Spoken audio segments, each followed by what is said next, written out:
एकदम शांति રાખો।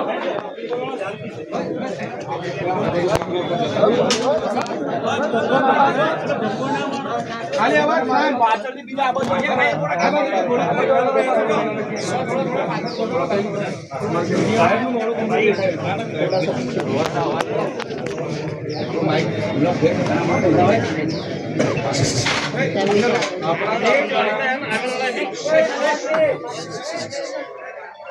આપણા તાલુકાના રણજીતનગર ખાતે જે ગુજરાત ફ્લોરોકેમિકલ કંપની ચાલે છે એ કંપનીમાં 30/9ના રોજ જે પ્રકારના ઝેરી ગેસ અને કેમિકલ છોડવામાં આવ્યા એવા લોકોના સૂત્ર દ્વારા માહિતી મળી અને ત્યાં આપણા સામાજિક આગેવાનો સ્પષ્ટતા કરવા માટે ગયા કે કોઈ આકસ્મિક ઘટના તો નથી ઘટીને, કોઈ અંદર કામદારનું તો મૃત્યુ નથી થયું ને, જે ગેસ લીકેજ થયો છે એ ઝેરી પ્રકારના ગેસના કારણે આજુબાજુ વિસ્તારના લોકોના શ્વાસો રૂંધાતા હતા, બળતરાઓ થતી હતી।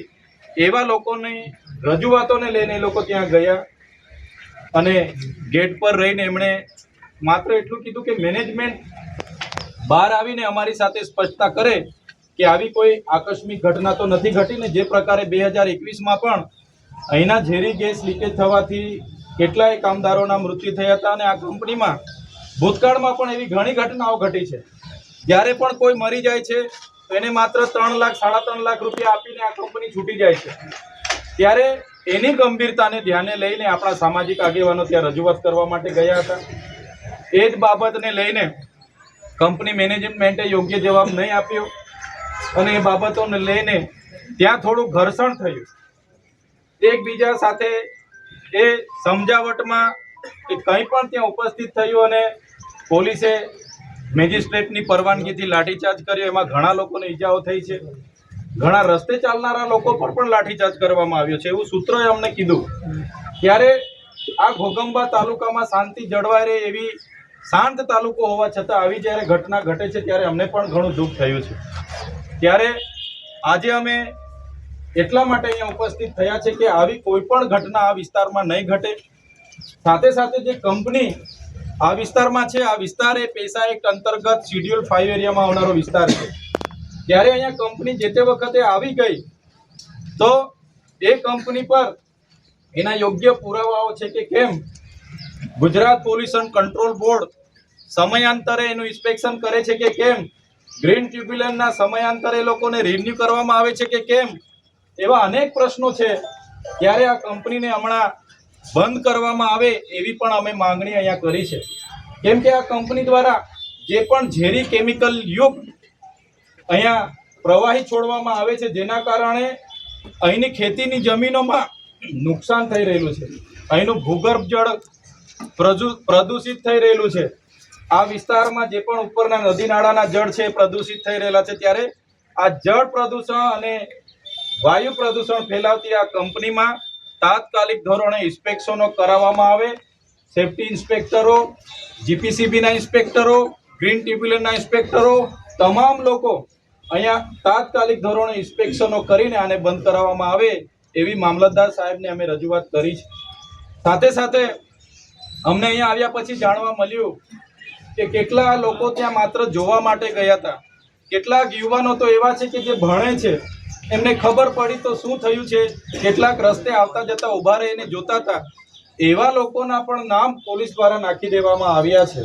ત્યારે અમે પોલીસ અધિકારીઓને પણ કહેવા માંગીએ છીએ, પ્રશાસનને પણ કહેવા માંગીએ છીએ, અમે સંવિધાનમાં માનનારા લોકો છે, કાયદો અને વ્યવસ્થામાં માનનારા લોકો છે અને અમે પોલીસ અધિકારી હોય કે વહીવટી તંત્ર હોય બધાને સહકાર આપવાવાળા લોકો છે।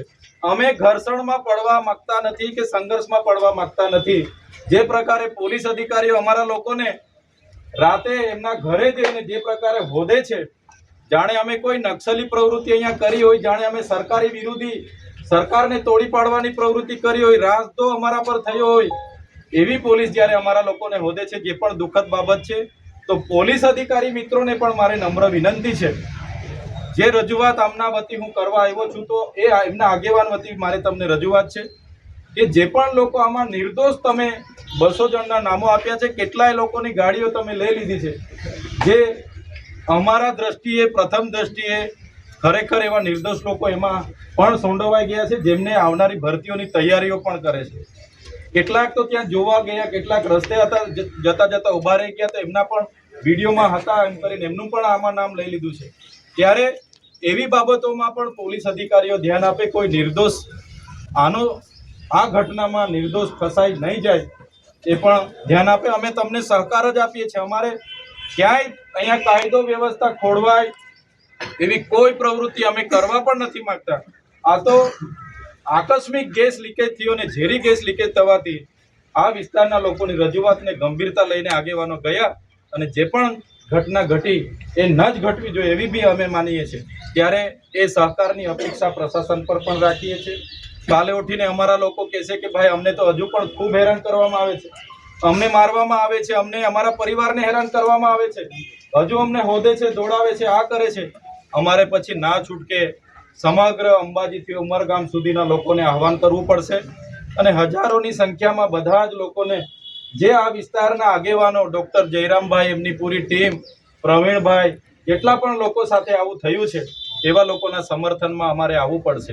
ત્યારે આ જે લોકો જેલમાં છે અને જે લોકોને એ છે એમાં બધા સાથે અમે સમર્થનમાં ઊભા છે. આખો સમાજ તમારી સાથે છે. આજે અમે કોઈ રાજકીય રીતે નથી પણ આ સામાજિક રીતે તમારી વચ્ચે આવ્યા છે.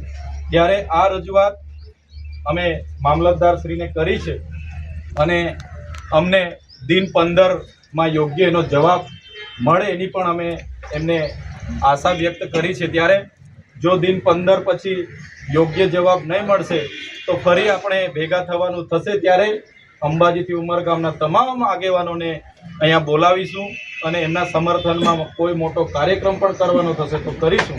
આ જ અપેક્ષા સાથે આજના જે પણ 30 તારીખની ઘટના હતી એમના પરિવારના લોકોનું મનોબળ મજબૂત થાય, એમની સાથે આપણો બધાનો સહકાર દેખાય, એના માટે આપણે બધા અહીંયા ઉપસ્થિત થયેલા તમામ યુવાનો, વડીલો, માતા બહેનો, મીડિયાના મિત્રો, પોલીસ મિત્રો, વહીવટીતંત્રના લોકો, બધા જ લોકોનો હું આજના પ્રસંગે બધા વતી આભાર માનું છું.